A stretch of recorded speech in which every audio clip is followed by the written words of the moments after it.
warahmatullahi wabarakatuh.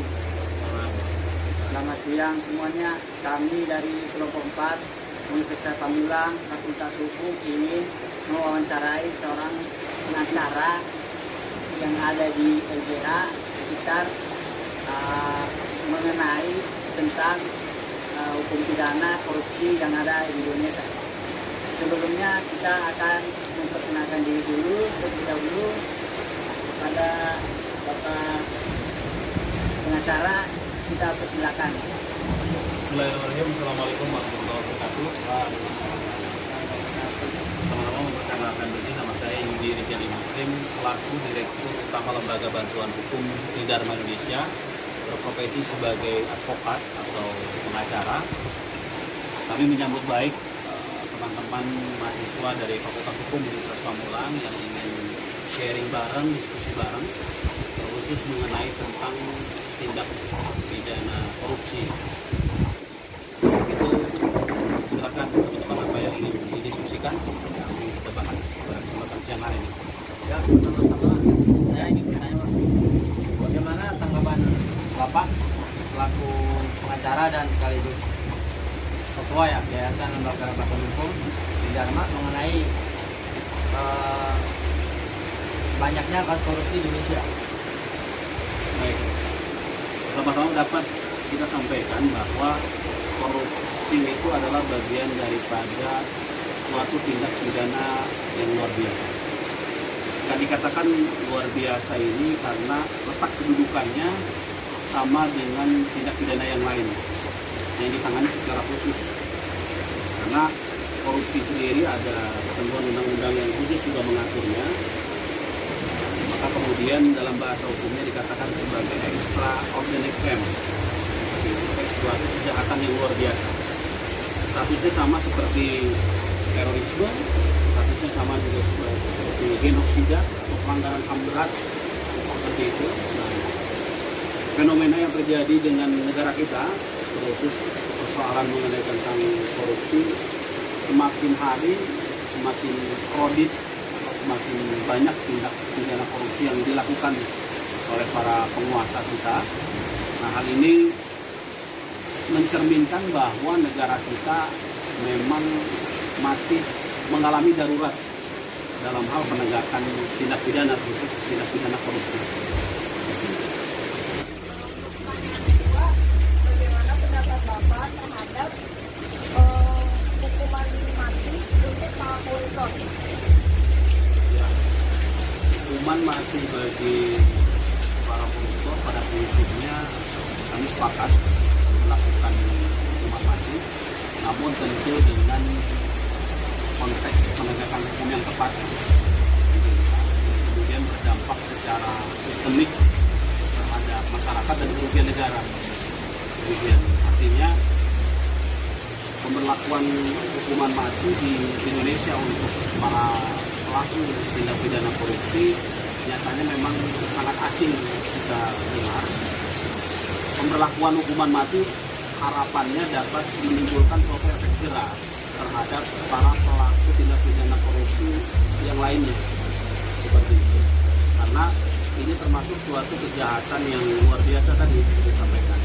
Nah, selain daripada itu, sebagai hukuman yang lain saya rasa penyitaan aset dari pelaku tindak pidana korupsi juga sangat dibutuhkan dan penting agar uang negara dapat kembali ke negara, seperti itu. Walaupun kemudian banyak motif dan modus yang dilakukan oleh para pelaku tindak pidana korupsi, diantaranya adalah mengalihkan kepemilikan aset hasil kejahatannya diatasnamakan terhadap orang lain.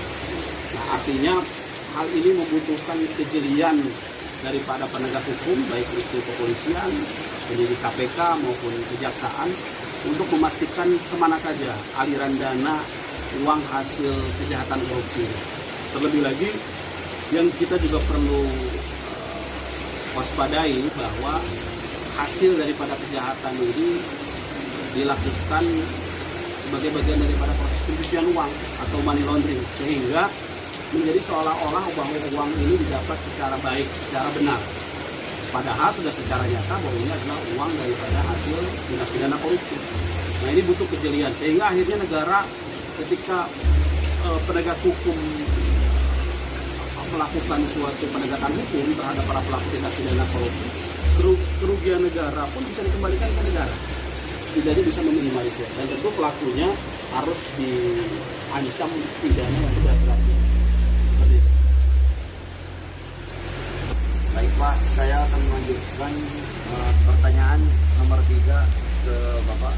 Apakah menurut Bapak korupsi di Indonesia memiliki dampak di masyarakat? Apakah korupsi Indonesia memiliki dampak di masyarakat? Tentu memiliki dampak sangat besar sekali bagi masyarakat kita. Selain daripada secara nyata mereka melakukan korupsi atau pengambil alihan uang secara melawan hukum dengan kekuasaan yang mereka miliki, dampak yang lebih real dinyatakan oleh masyarakat tentunya adalah terhadap pendidikan, tentunya terus terhadap fasilitas-fasilitas yang seharusnya ditempatkan yang baik sesuai dengan real kebutuhannya, tapi karena ada indikasi korupsi di sana, sehingga akhirnya tidak mampu secara maksimal terrealisasi di masyarakat terhadap program-program, baik kemudian program bersifat fasilitas umum seperti itu yang tentu langsung dirasakan oleh masyarakat. Misal contoh yang tadi juga sempat kita bahas mengenai tentang dana bantuan sosial COVID-19. Hal ini kan sangat berdampak terhadap masyarakat karena memang masyarakat dalam kondisi sulit, dalam kondisi membutuhkan bantuan. Seperti itu. Nah, makanya kemudian ini juga menjadi tanda tanya besar ketika vonis putusan hakim yang saya rasa relatif lebih ringan terhadap pelaku kejahatan terkhusus penggelapan dana bansos atau korupsi dana bansos tersebut, yang seharusnya dihukum sangat berat. Seperti itu. Nah, inilah yang menjadi bagian daripada upaya kita untuk terus meningkatkan proses penegakan hukum di Indonesia. Saya rasa gitu. Melanjutkan pertanyaan berikutnya, apakah pendapat dari Bang Yudi, bagaimana penanggapan dari Bang Yudi tentang penanganan pemerintah terhadap kasus korupsi di Indonesia? Ya, penanganan atau peran serta pemerintah dalam pemberantasan tindak pidana korupsi saya rasa masih belum optimal atau belum maksimal. Karena penindakan terhadap pelaku tindak pidana korupsi bukan hanya sebatas mengeluarkan para pelaku tersebut dari jabatannya saat ini. Ingat bahwa tindak pidana korupsi itu seperti yang kita bahas tadi adalah kejahatan luar biasa. Artinya sudah dipastikan bahwa pelakunya tidak hanya satu orang, berjejaring. Mereka melakukan serangkaian tindakan pidana korupsi secara masif, tersistematis dan terstruktur. Artinya bila mana negara dalam hal ini pemerintah tegas dalam melakukan serangkaian pemberantasan tindak pidana korupsi, maka sudah harus secara nyata seperti itu, bukan hanya kemudian pelaku utamanya saja, tetapi yang lain yang menerima dananya, yang kemudian menerima manfaatnya seperti itu, yang juga kemudian harus secara tegas mereka harus menerima sanksi pidana tersebut. Nah, artinya keseriusan pemerintah di sini adalah turut serta melakukan pengawalan tentunya dalam proses penegakan hukum, kedua melakukan screening terhadap pejabat-pejabat tertentu yang dirasa strategis untuk mengemban amanat menduduki kekuasaan seperti itu, dan kemudian memastikan bekerja sama dengan instansi terkait termasuk kepolisian, kemudian kejaksaan maupun KPK dengan aktif melakukan pengaduan bila mana di instansinya tersebut atau di kementeriannya tersebut ada serangkaian tindakan pidana korupsi yang dilakukan oleh pejabat. Jadi ini agar kemudian bisa berjalan secara baik. Saya rasa demikian. Korupsi adalah suatu tindakan pidana yang memperkaya diri yang secara langsung merugikan negara atau perekonomian negara. Jadi unsur dalam perbuatan korupsi meliputi dua aspek. Aspek yang memperkaya diri dengan menggunakan kedudukannya, dan aspek digunakan uang negara untuk mempentingnya. Adapun penyebabnya antara lain ketiadaan dan kelemahan pemimpin, kelemahan pengajaran dan etika, kolonialisme, penjajahan, rendahnya pendidikan, kemiskinan, tidak adanya hukuman yang keras, kelangkaan lingkungan yang subur untuk perilaku korupsi, rendahnya sumber daya manusia, serta struktur ekonomi. Korupsi dapat diklasifikasikan menjadi 3 jenis, yaitu bentuk, sifat, dan tujuan.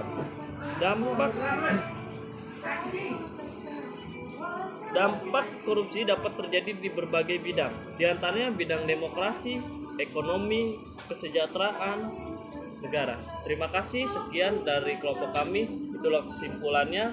Terima kasih. Wassalamualaikum warahmatullahi wabarakatuh. Terima kasih ya atas wawancara ini, diskusi juga. Karena hujan juga ya Pak ya, atas ini semua ya ada mengganggu.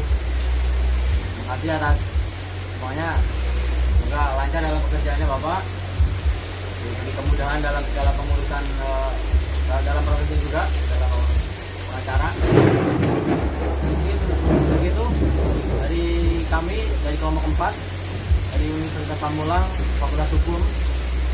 Selamat siang. Assalamualaikum warahmatullahi wabarakatuh.